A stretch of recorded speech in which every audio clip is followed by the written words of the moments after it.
Katika moja ya dosari za uchumba, maisha ya ndoa, kabla kuingia katika ndoa, watoto wa chuoni nyinyi mna mambo mengi sana, mnapeana ofa sana,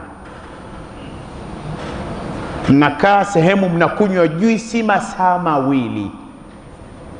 Siku moja nimeshuhudia tukio Sheikh Ibrahim, Kariakoo restaurant fulani, binti fulani ameingia katika restaurant fulani, mimi nipo mle ndani, wameingia wawili.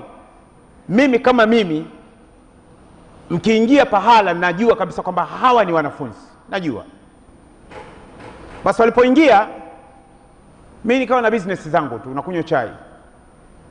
Kumbe kuna mmoja katika wateja mle ndani, yule binti ni mtoto wa kaka yake mkubwa. Akamfuata yule binti, huyu ni nani?